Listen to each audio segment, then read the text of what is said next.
Hello students, welcome again for chemistry lecture. Again we are at halogen derivatives. Halogen derivatives का आज का lecture जो है वो आज हम एक्चुअल में जाने वाले हैं। जो न्यूक्लियोफिलिक सब्स्टिट्यूशन रिएक्शंस जो अल्काइल हैलाइड्स में होते हैं उनके बारे में कुछ जानकारी आज हम लेने वाले हैं.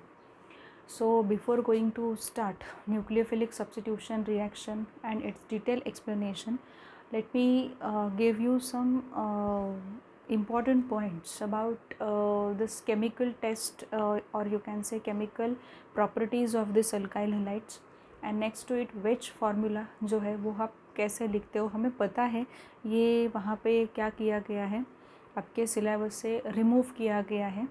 नॉन इवैल्यूएटिव पोर्शन जो है, डिलीटेड पोर्शन जो है वहाँ पे ये आ रहा है जो पीछे मैंने दिया है, बट ये काफ़ी इम्पॉर्टेंट होगा. जैसे मैंने पहले भी आपसे डिस्कस किया था कि जो पॉइंट्स इम्पॉर्टेंट रहेंगे भले ही वो उन्होंने नॉन इवैल्यूएटिव पोर्शन में डाल दिए होंगे, मैं वो पॉइंट्स वहाँ पे आपके लेने वाली हूँ. बहुत ज़्यादा उस पर वक्त नहीं लगेगा, बट वो पॉइंट्स का कवर होना काफ़ी इम्पॉर्टेंट है, इतना आप समझ लो. क्योंकि बहुत बार ये होता है कि केमिकल टेस्ट जो होते हैं, ये केमिकल टेस्ट आप आगे भी कहीं तो भी देखोगे, कहीं तो भी इसका यूज़ आपको होने वाला है. सो let us begin it with now कि ये केमिकल टेस्ट हम कंप्लीट कर लेंगे. सबसे पहले हमने लास्ट वाले लेक्चर में क्या कंप्लीट किया था वो थोड़ा सा रिकॉल कर देती हूँ आप लोगों के लिए. इनैंशियोमर्स जो है उनके बारे में डिस्कशन हमारा हुआ था. इनैंशियोमर मतलब क्या है, वही कायरल मॉलिक्यूल है और उसकी non super imposable mirror image है. सो इन दोनों को एक दूसरे के इनैंशियोमर कहे जाएंगे. सो इनैंशियोमर के फिज़िकल एंड केमिकल प्रॉपर्टीज़ के बारे में डिस्कशन काफ़ी अच्छे से हुआ है. Please try to focus on physical and chemical properties of enantiomer. वहाँ पे एक फ़िज़िकल प्रॉपर्टी एक्सेप्शनल केस दिखाती है, अदरवाइज सब फिज़िकल प्रॉपर्टी इनैंशियोमर्स के आइडेंटिकल होते हैं.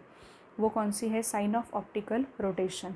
केमिकल प्रॉपर्टीज़ में भी मैंने आपसे डिस्कस किया था कि केमिकल प्रॉपर्टीज़ भी वहाँ पे सेम रहने वाले हैं, but when it comes to कि some we have some another optically active compound. So how the chiral molecule and its mirror image will react with the particular optical active molecule, मतलब another optical active molecule. ये थोड़ा सा difference आपको मिल सकता है. Otherwise normal reactions में तो काफ़ी नॉर्मल तरीके से दोनों भी, मतलब कायरल मॉलिक्यूल और आइडेंटिकल उसकी जो मतलब इमेज है, वो जो इमेज है एक्चुअल में आइडेंटिकल नहीं, non super imposable mirror image है, दोनों भी आइडेंटिकल तरीके से ही वहाँ पे बिहेव करेंगे लाइक दैट. सो ये इनैंशियोमर का कंप्लीट हुआ था. नेक्स्ट पार्ट हमने जो कंप्लीट किया था इट इज़ अबाउट रैसिमिक मॉडिफिकेशन. उसको रैसिमिक मिक्सचर भी कहा जाता है और उसे रैसिमेट्स भी कहा जाता है. ठीक है, रैसिमेट भी कहा जाएगा. So now what is exactly racemic mixture, racemic modification की एग्जैक्टली क्या है एक्चुअल में. ये स्टार्टिंग में ही आपका जब रैसिमिक मिक्सचर आपको किसी ने पूछा तो रैसिमिक मिक्सचर में स्टार्टिंग में ये आपको होना ही चाहिए कि रैसिमिक मिक्सचर और racemic modification it is an equimolar mixture. Actual में इक्विमोलर मिक्सचर ये जो वर्ड है ये बहुत ज़्यादा इंपॉर्टेंट है, और बहुत से बच्चे क्या करते हैं वो जस्ट वहाँ पे ऐसे लिखते हैं कि डेक्स्ट्रो रोटेटरी और लीवो रोटेटरी जो वहाँ पे आइसोमर्स होते हैं उनका मिक्सचर लिया जाता है. No, it is an equimolar mixture. इसीलिए तो ये होता है कि वहाँ पे रैसिमिक मिक्सचर में वहाँ पे जो भी ऑप्टिकल रोटेशन है, मतलब एक ऑप्टिकल रोटेशन डेक्स्ट्रो देगा, दूसरा लीवो देगा, तो एक दूसरे को वो एक्सटर्नल कॉम्पेंसेशन से क्या करते हैं, कैंसिल आउट करते हैं. And thereby hence it is said that racemic mixture is nothing but optically inactive mixture. Racemic mixture कैसा होता है बच्चों? ऑप्टिकली इनएक्टिव होता है. ये आपको यहाँ पे समझना है. काफ़ी इंपॉर्टेंट पॉइंट्स मैं यहाँ पे आपको बता रही हूँ, वो पॉइंट्स आपको अच्छे से ध्यान में रखने हैं. ठीक है, तो इट इज़ अबाउट रैसिमिक मिक्सचर. अब उसके बाद उन्होंने दिया है representation of configuration of molecules. Representation of configuration of molecule वो तो ऑलरेडी आपने उस वजह से भी पढ़ा है कि फिशर प्रोजेक्शन फार्मूला जो है वो क्या होता है, कैसे फिशर प्रोजेक्शन फार्मूला से किसी भी ऑर्गेनिक कंपाउंड का रिप्रेजेंटेशन किया जाता है. तो रिप्रेजेंटेशन में जस्ट क्रॉस हम वहाँ पे लेते हैं और बीच वाला जो सेंटर होता है वो कार्बन को रिप्रेजेंट कर रहा होता है.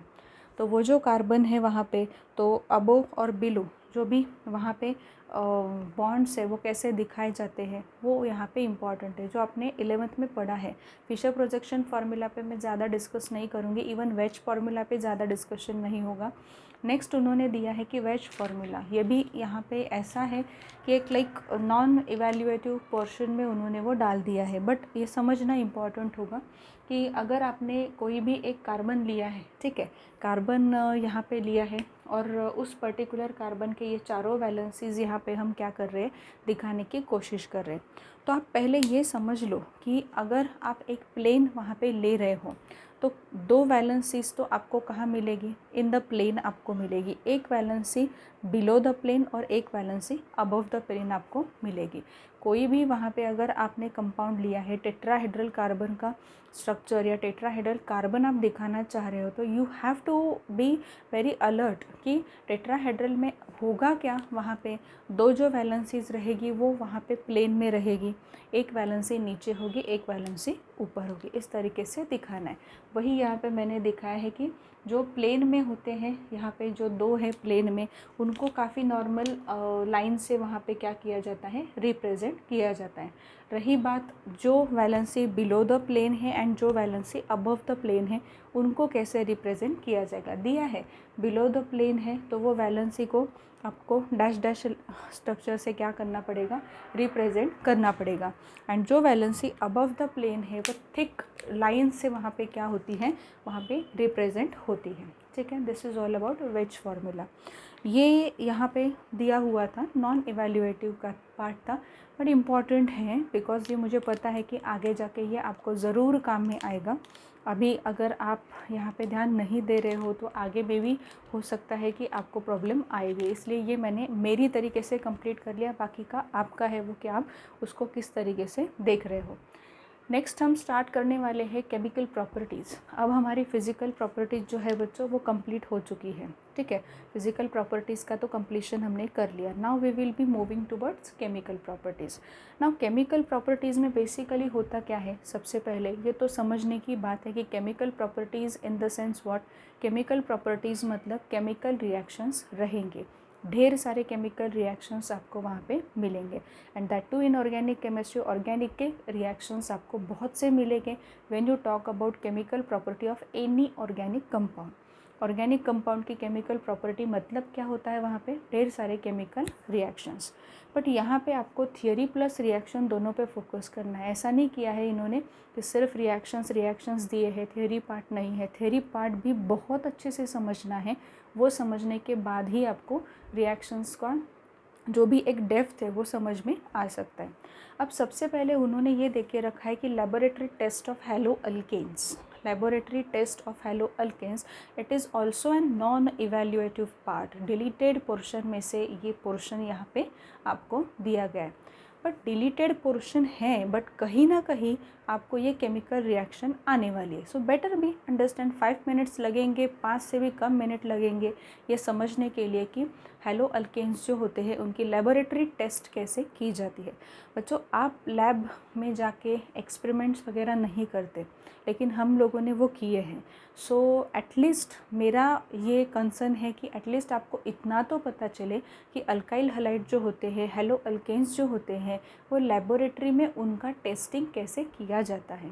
परफॉर्म नहीं कर रहे हो, इट इज़ ठीक है, गुड, मतलब उतना भी कुछ ऐसा बुरा मानने की ज़रूरत नहीं है कि ठीक है जो भी कंडीशंस है उस कंडीशंस को लेके आप आगे बढ़ रहे हो। बट वहाँ पे आपको क्या करना होगा, यहाँ पे एटलीस्ट समझना होगा कि लैब टेस्ट वहाँ पे कैसे की जाती है। लैब टेस्ट बहुत इंपॉर्टेंट होती है। तो देखते हैं केमिकल प्रॉपर्टीज़ में यहाँ पे फर्स्ट उन्होंने दे के रखा है laboratory test of haloalkane. अब पहले तो यहाँ पे समझ लो कि हैलो अल्केन जो होते हैं दे आर लाइक, आप ऐसे बोल सकते हो कि नॉर्मल मतलब न्यूट्रल टाइप ऑफ सॉल्यूशंस वो उस तरीके से दिखाते हैं। एक्वस मीडियम में अगर उनका वहाँ पे सॉल्यूशन प्रिपेयर हो तो वो एक न्यूट्रल काइंड ऑफ नेचर वहाँ पे उनका होता है। बट कैसे पहचाना जाता है कि हैलो अल्केन वहाँ पे है, तो दिया गया है वहाँ पे कि अगर आप पर्टिकुलर अल्काइल हैलाइड को सोडियम या पोटेशियम हाइड्रोक्साइड के साथ वार्म करते हो, वार्म करना है आपको वहाँ पे, ठीक है, वार्म करने की ज़रूरत है, नहीं तो वैसे भी वो अल्काइल हैलाइड्स किस तरीके के एक्वस सॉल्यूशंस बनाएंगे, वो वहाँ पे इतने कोई नोटिसिएबल चेंज दिखाने वाले एक्वस सॉल्यूशंस नहीं बनाते। सो इसलिए आपको क्या करना होगा, वहाँ पे अल्काइल हैलाइड को किसी भी अल्कली के साथ, मतलब बेस के साथ आपको वार्म करना है। बेस का रिप्रेजेंटेशन ऐसे होता है, पूरा नहीं लिखा तो भी चल सकता है, मतलब अगर NaOH लिया है तो NaOH आपको पूरा लिखना होगा। इस टेस्ट की मैं बात कर रही हूँ। KOH लिया है तो KOH आपको पूरा लिखना पड़ेगा, ऐसे नहीं होता। आप बेसिक मीडियम में उनको क्या कर रहे हो, वहाँ पे हीट कर रहे हो। हीट करने के बाद वहाँ पे होगा क्या, सबसे पहले देखो कि अगर वहाँ पे हमने कहा है कि ये जो पर्टिकुलर रिएक्शन इन दोनों के बीच में होगी, सबसे पहले आपका अल्काइल हैलाइड और दूसरा है आपका बेस, तो यहाँ पे आपको कन्वर्जन मिलेगा ROH और X माइनस का।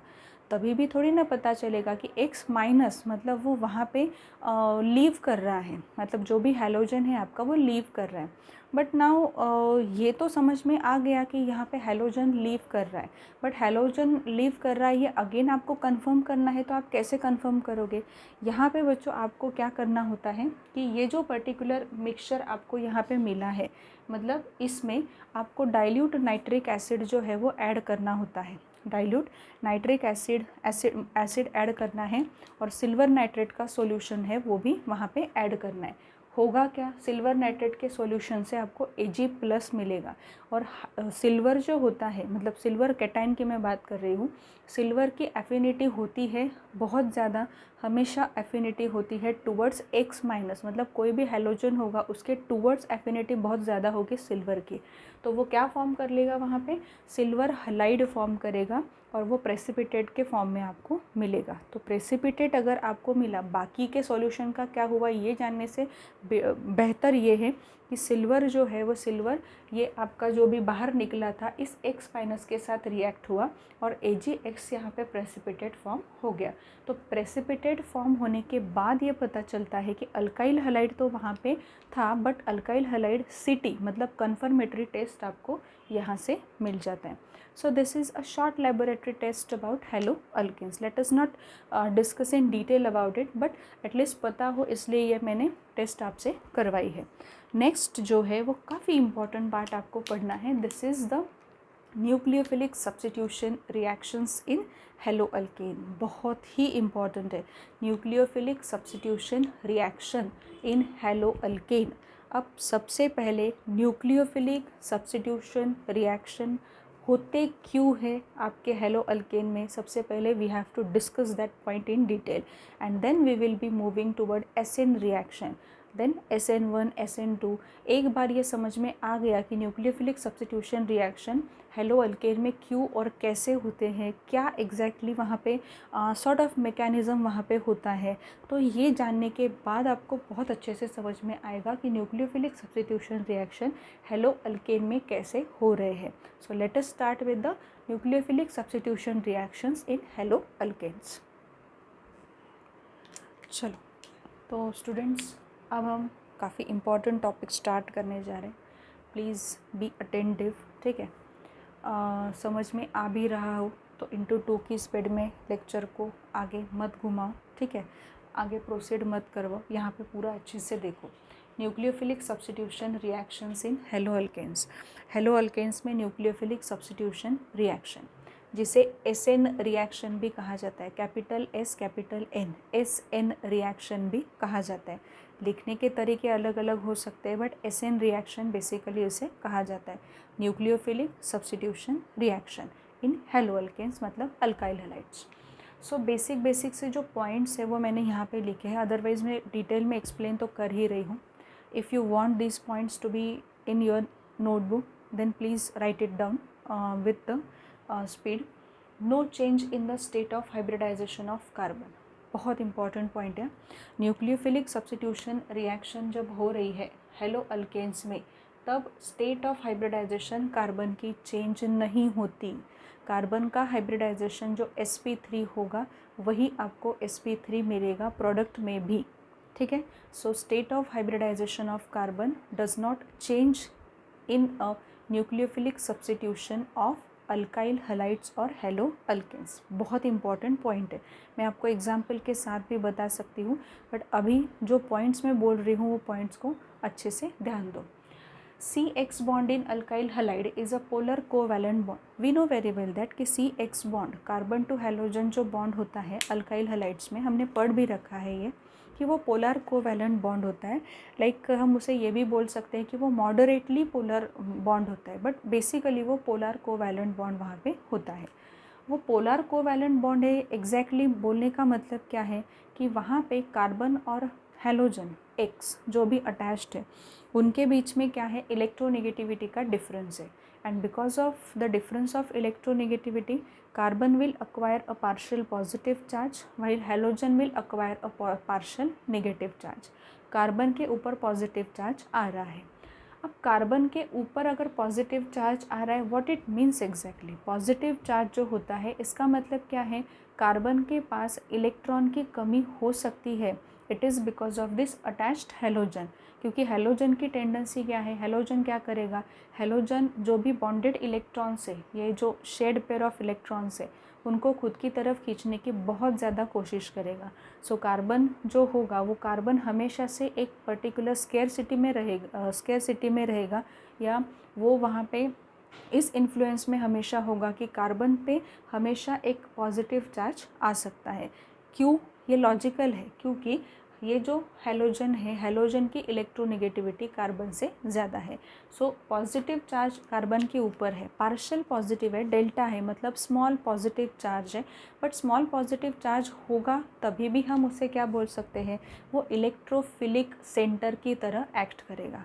वो क्या एक्ट करेगा, इलेक्ट्रोफिलिक सेंटर की तरह वो एक्ट करेगा। मतलब एक पर्टिकुलर ऐसा कंपाउंड कि जिस पर्टिकुलर कंपाउंड में पार्शियल पॉजिटिव और पार्शियल नेगेटिव चार्जेस आ रहे हैं because of the polar nature of the bond. ठीक है, जहाँ पे पार्शियल पॉजिटिव चार्ज आ रहा है वो इलेक्ट्रोफिलिक सेंटर होता है, जहाँ पे इलेक्ट्रॉन की ज़रूरत होती है। इलेक्ट्रॉन जो होते हैं वो इलेक्ट्रॉन की थोड़ी सी कमी भी अगर वहाँ पे महसूस हो ना, तो उस पर्टिकुलर एक सेंटर को या उस पर्टिकुलर एक पॉइंट को क्या कहा जाता है, इलेक्ट्रोफिलिक सेंटर कहा जाता है। If you forget these particular points, electrophile, nucleophile, electrophilic centre, nucleophilic centre, ये क्या होते हैं, इसके लिए आपको मेरे पुराने वीडियोस जो हैं 11th के जो मैंने लिए थे बेसिक्स के, वो आपको देखने पड़ेंगे। Right now I am not going to discuss in detail what is electrophilic centre. Just try to understand कि कार्बन जो है, कार्बन और हेलोजन के बीच में इलेक्ट्रोनेगेटिविटी का बहुत बड़ा डिफरेंस है।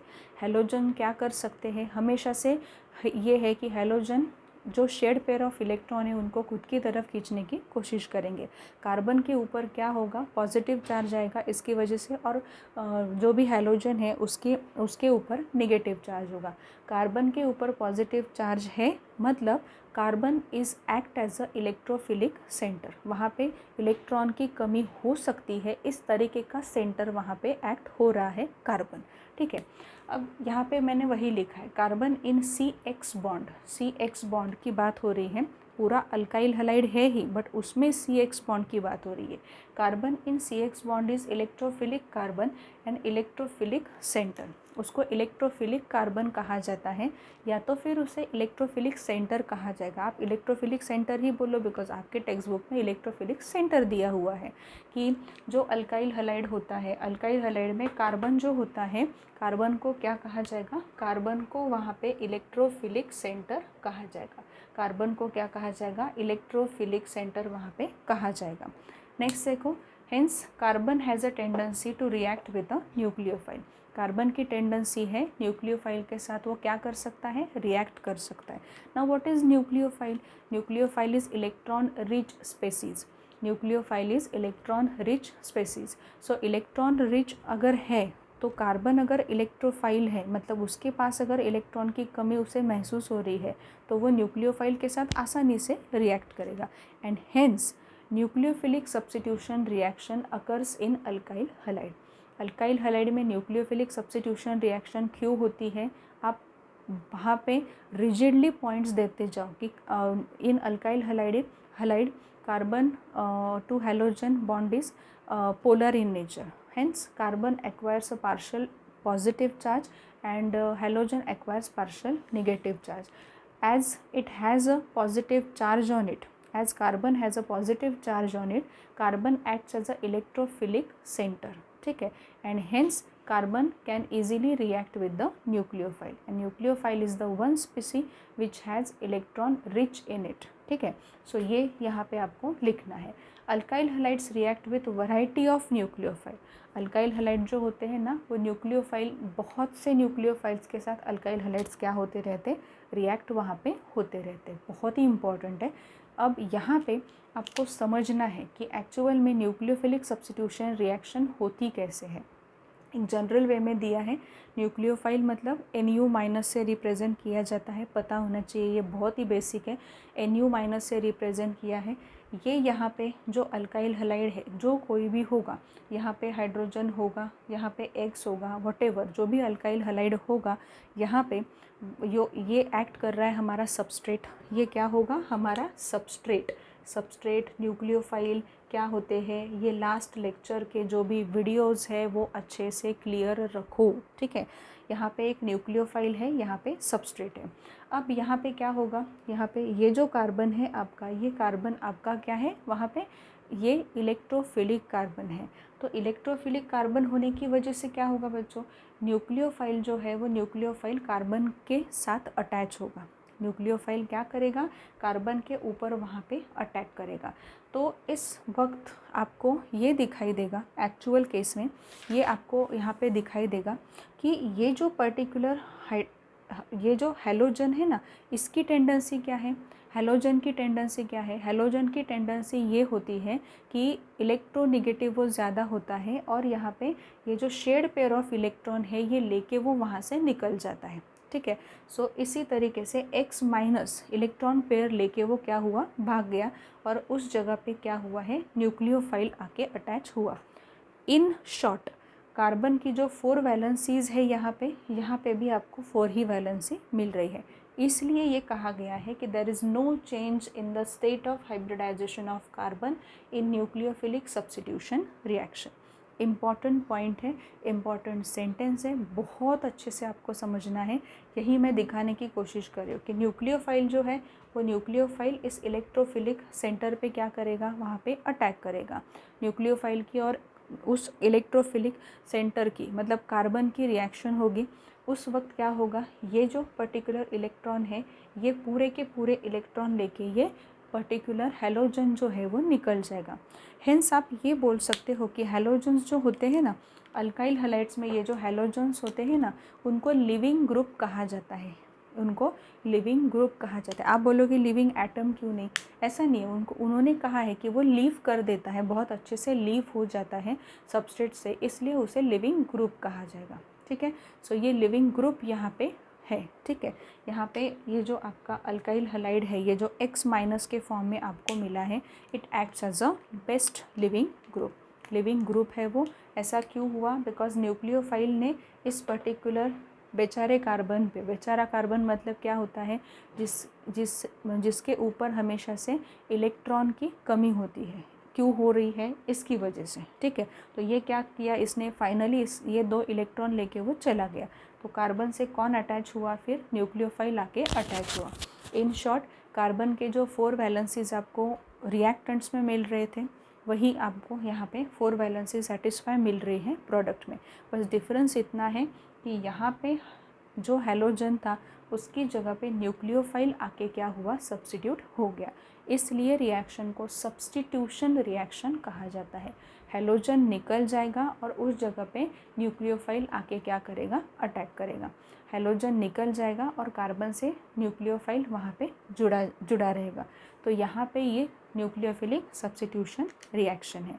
सो हम यहाँ पे क्या करेंगे, अब ये जो भी न्यूक्लियोफिलिक सब्स्टिट्यूशन रिएक्शन है एक्चुअल में ये किस चीज़ पे डिपेंड होते हैं. एक्चुअली ये भी पता होना चाहिए कि न्यूक्लियोफिलिक सब्स्टिट्यूशन रिएक्शन जो होते हैं उनकी जो रिएक्टिविटी होती है वो रिएक्टिविटी कैसी होती है, कैसे और किस पॉइंट्स पे वो डिपेंड होता है, ये पॉइंट्स हम यहाँ पे क्या करेंगे, डिस्कस करेंगे. चलो सबसे पहले देखते हैं, यहाँ पे टेक्स्ट बुक में आपके उन्होंने ये देके रखा है कि substitution state and nature of halogen. Substitution state and nature of halogen. मतलब क्या, वहाँ पे हम अगर देखें आयोडीन है या ब्रोमीन अटैच्ड है या क्लोरीन अटैच्ड है या फ्लोरीन अटैच्ड है, बहुत मैटर करता है। बिकॉज आयोडीन जो होता है ना, उसकी साइज़ बहुत बड़ी है, ठीक है। आयोडीन क्या कर सकता है, इजीली वहाँ से लीव कर सकता है, इजीली वहाँ से निकल सकता है। उतना ब्रोमीन नहीं कर सकता, बिकॉज ब्रोमीन से कम साइज़ किसकी है, आयोडीन से कम साइज़ किसकी है, ब्रोमीन की। नेक्स्ट आता है क्लोरीन, नेक्स्ट आता है फ्लोरीन। मतलब यहाँ पे अगर बात करनी है हमें कि ऑर्डर ऑफ रिएक्टिविटी जो है एक्चुअल में, कि न्यूक्लियोफिलिक सब्स्टिट्यूशन रिएक्शन की order of reactivity influenced by 2 factors. Actual में 2 फैक्टर्स होते हैं। उन्होंने यहाँ पे देके भी रखा है कि टर्शरी अल्काइल हलाइड जो होते हैं, मतलब 3 degree alkyl halides, then 2 degree alkyl halides and then 1 degree alkyl halide. अब यहाँ पे उन्होंने ये दिया है कि अल्काइल हलाइड का जो एक रिएक्टिविटी है, मतलब 3 डिग्री अल्काइल हलाइड जो होते हैं वो बहुत आसानी से क्या कर सकते हैं, न्यूक्लियोफिलिक सब्स्टिट्यूशन वहाँ पे कर सकते हैं। अब हम लोग बात करते हैं अल्काइल हलाइड्स की। वो भी तो पता होना चाहिए कि अल्काइल हलाइड कौन सा ऐसा है कि जो न्यूक्लियोफिलिक सब्स्टिट्यूशन में फास्ट वहाँ पे क्या कर सकता है, इन्वॉल्व हो सकता है। मतलब यहाँ पे क्या है, सबसे पहले RI होगा, देन उसके बाद RBr होगा, देन उसके बाद RCl एंड देन उसके बाद RF होगा, ठीक है। मतलब ये जो है RI सबसे पहले क्यों आ रहा है रिएक्टिविटी में, बिकॉज आयोडीन अगर अच्छे से निकल जाएगा तभी जाके न्यूक्लियोफाइल क्या कर पाएगा, अटैक कर पाएगा। फिर आयोडीन की साइज़ बड़ी होने के कारण क्या हो रहा है, R और I मतलब C, यहाँ का C और I के बीच का बॉन्ड जो है वो बहुत अच्छे से क्या हो सकता है, वहाँ पे टूट सकता है। एंड हेंस हम ये बोल सकते हैं कि RI is more reactive, fast reactive in nucleophilic reaction than your RCl, ठीक है। सो एग्ज़ाम्पल लेके हम देखते हैं, एग्ज़ाम्पल से हमें तुरंत पता चलेगा ये जो ऑर्डर ऑफ रिएक्टिविटी हमने ली है, ये ऑर्डर ऑफ रिएक्टिविटी सच में यहाँ पे इस तरीके से है क्या, ये हम यहाँ पे देख लेंगे। अब देखो यहाँ पे जैसे हमने देखा था कि अल्काइल हलाइड्स जो है उनको एक्चुअली 2 पॉइंट्स होते हैं जिसके ऊपर reactivity of alkyl halide towards nucleophilic substitution and reactivity actual में किस पे डिपेंड होती है कि वो जो हेलोजन एटम है आपका वो 1 डिग्री कार्बन से अटैच है या 2 डिग्री कार्बन से अटैच है या 3 डिग्री कार्बन से अटैच है। ये स्पेसिफिकली हम सिर्फ न्यूक्लियोफिलिक सब्स्टिट्यूशन में एक जनरलाइज स्टेटमेंट कर सकते हैं कि 3 डिग्री अल्काइल हैलाइड का एक स्टेबिलिटी ज़्यादा है than 2 degree and then 1 degree.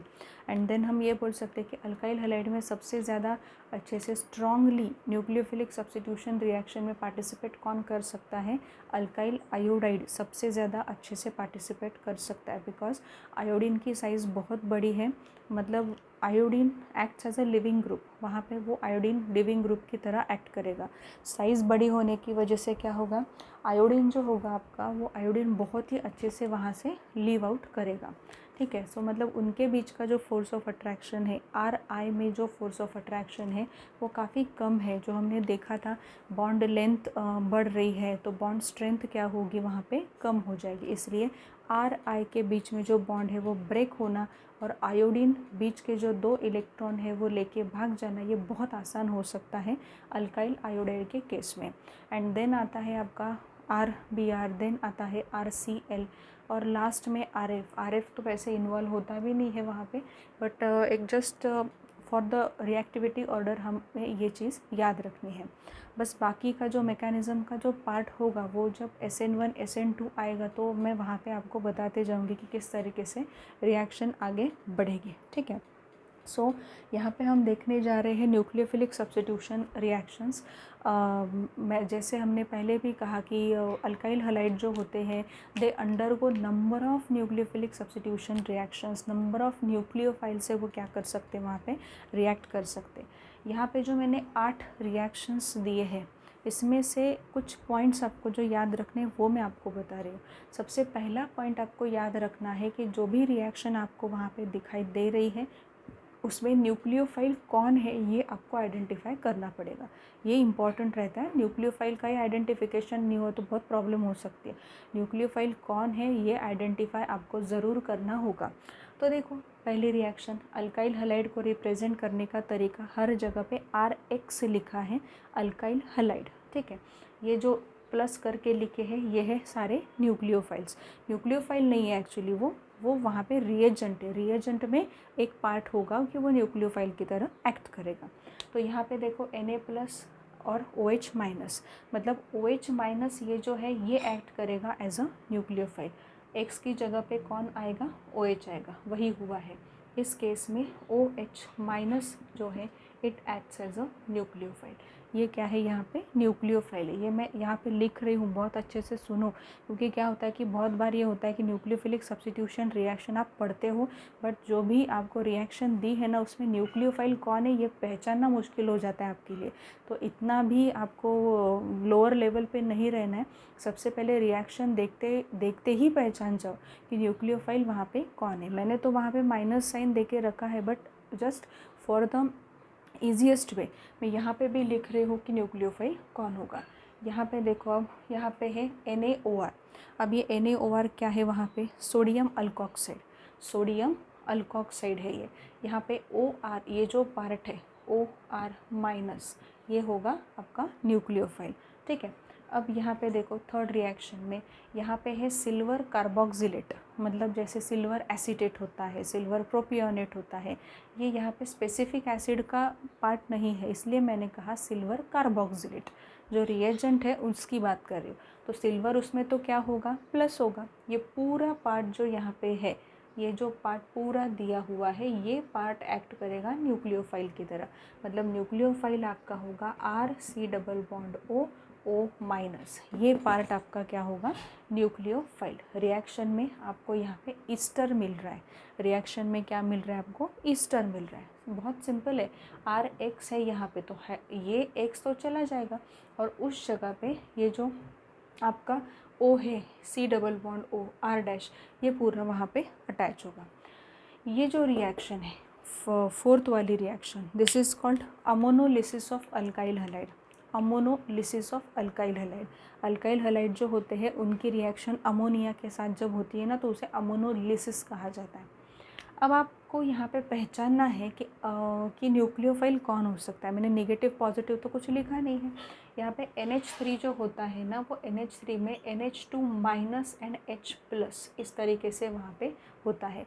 तो यहाँ पे जो न्यूक्लियोफाइल है बच्चों, यहाँ पे जो न्यूक्लियोफाइल है वो यहाँ पे NH2-, ये न्यूक्लियोफाइल यहाँ पे होगा। दिया नहीं है बट पहचानना आना चाहिए। नेक्स्ट है KCN, पोटेशियम साइनाइड। अब पोटेशियम साइनाइड में क्या है ये तो पता है हमें कि K+ होगा, as it is a metal, उसके ऊपर पॉजिटिव होगा, और CN- और यहाँ पे RX। रिएक्शंस बहुत सिंपल है। न्यूक्लियोफाइल कौन है यहाँ पे न्यूक्लियोफाइल है CN-। यहाँ पे नहीं लिखना चाहिए एक्चुअल में, ये CN- है। AgCN, अल्कोहलिक मीडियम में रिएक्शन हो रहे हैं। यहाँ पे क्या हो रहा है? AgCN जब होता है ना, तो AgCN में यहाँ पे न्यूक्लियोफाइल होगा NC-, ठीक है, NC-, मतलब ये जो है इसे साइनाइड आयन कहा जाता है, और ये जो है इसे आइसो